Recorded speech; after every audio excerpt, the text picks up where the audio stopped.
What's good, everybody? Welcome back to Comics Corner. We in the building. Code Geass Roze had a recapture episode 11 drop, and at first I didn't enjoy it. Like, I thought it was alright, but then I rewatched the episode. It's way better than I gave him credit for. But like the video, comment and subscribe. After this is spoilers, so don't watch if you ain't seen the episode. Let's get into the video. Bring it in.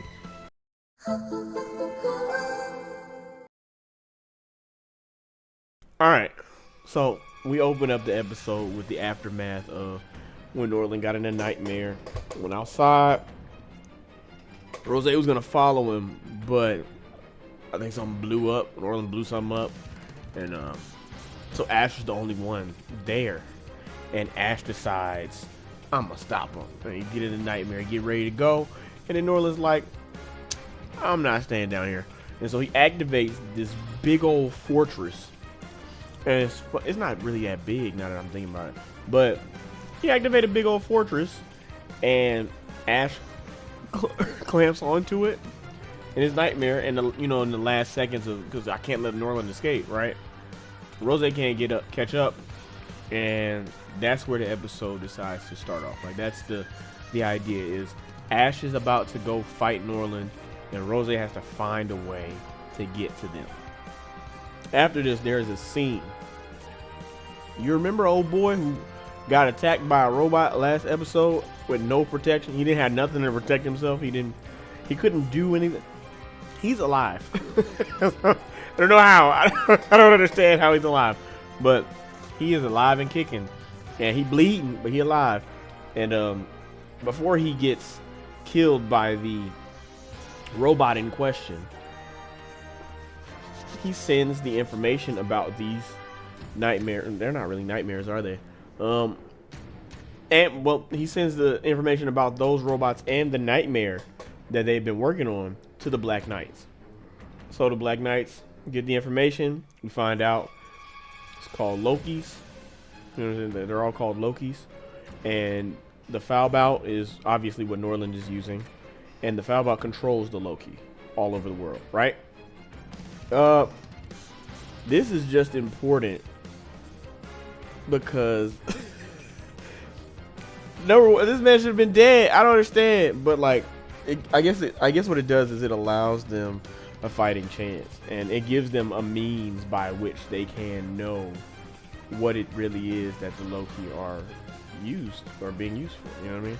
So next, we go and we see, as we're on the rise in the little, float building thing, Catherine pops out. You notice I didn't do the little silly Catherine Sabathra joint because ain't nothing funny. You know what I'm saying? This is where I feel like Norland's lack of intrigue helps and hurts. I'm gonna explain. So she confronts him in her nightmare, talking about show me if your strength really, like, show me your strength for real. And he perceived it as kind of like a bratty, angry moment for no reason. And he kind of quickly dispatches her. They use this moment to introduce something. Norland has whatever is in the Satembe wall. He has it in his nightmare frame. Like, he can use it and shoot it like beams. But when she gets defeated, she's upset with the way that he beat her, because he didn't truly show like fighting superiority or anything like that. He just kind of, you know what I'm saying? He just kind of boom, boom, and then that was that. And as she's losing, she says, this isn't strength at all. This not fair. Like, I wanted you to fight me. But the way he chose to fight her was kind of like, it kind of gave credence to the thought process of she's just a bratty child acting out. He spanked her real quick and was like, all right, get out of here. So he did that and grabbed her and threw her off. You know what I'm saying? And she said it figures. And I think that what she wanted was an acknowledgement of the strength ideology that he had instilled within her. Show me that, the person that I admire, that I looked up to, and show me that this is correct and not what I see in this other person, right? So we come back Like I said, he tossed her into the sea. During this scene, they show Walter and Sakura leaving the government building, and they're going to meet up with, you know, the resistance forces. There's that. Then we have a scene with Kuroto and Haruka, and she comes to him and she says that she wants to be second in command, which I think is absurd. No, you shouldn't be second in command of anything, because you're not doing that well, right? But then they have a conversation about how she feels like she shouldn't get special treatment because she's his daughter.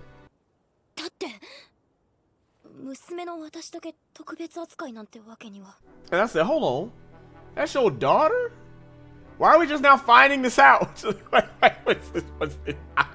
Maybe I didn't pay attention in all 10 of the episodes before this, but why are we just now finding this out? I just thought it was ridiculous. They should have told us something. They should have gave us hints or clues or something, but they didn't do that. They just let it be what it was, right? Cool, but then he tells her to come back, you know, and he trusts her. He made that decision because, you know what I'm saying, he felt like it was the right decision and nothing more.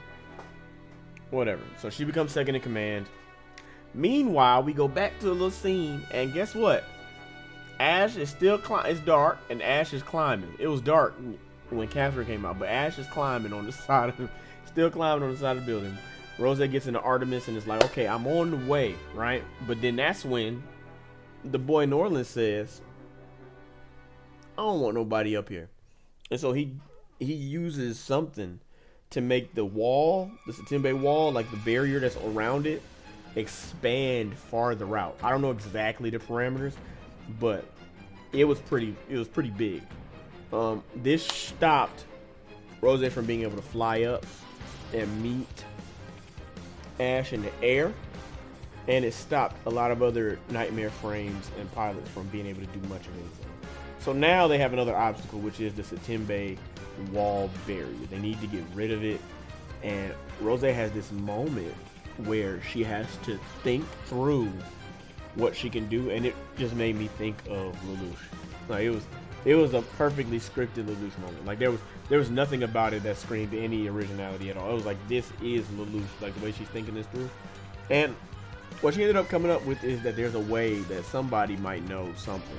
And she lands on Naravan, and they flip us to a scene where the Black Knights and Nara are having a conversation about the wall and how they can attack this, because it seems like nobody has the capabilities of it. And even if they can get through the wall, they don't have a Nightmare with the capabilities to get high enough to where Norland is at, which the Artemis solves that problem. But this is when Rose talks to Nara. Nara asks why Rose wants the information that Rose wants. The black guy was like, who is this?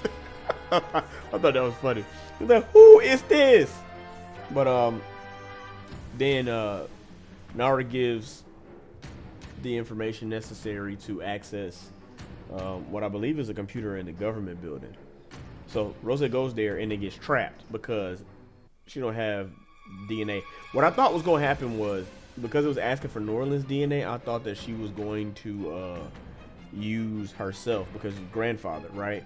And so technically they would share some genetic code. I don't know if it would be the correct stuff that they need, and that would allow her to do it. But after she didn't do it, the electricity cut off, and it was like, oh, nothing we can do about this. She's okay, well, if I don't cut this back on, I'm gonna be stuck in here. And that's when 7 shining stars showed up.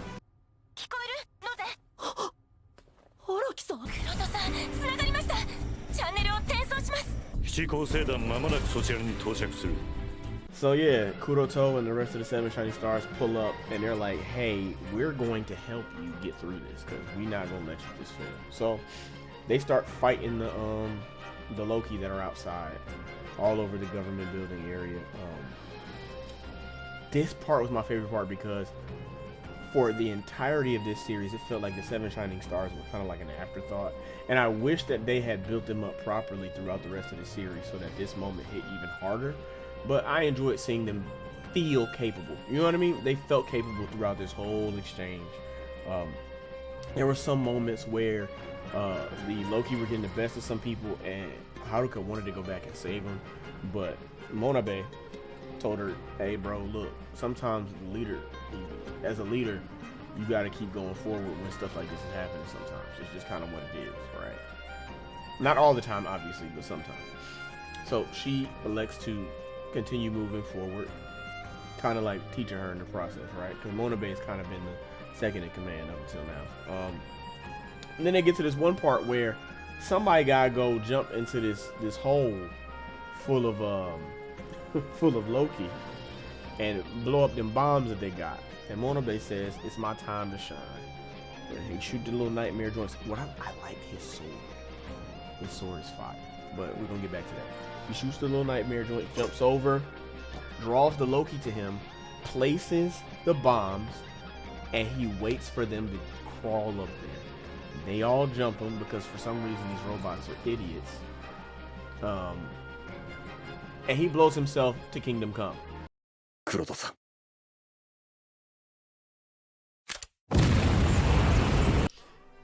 And I think it is incredible.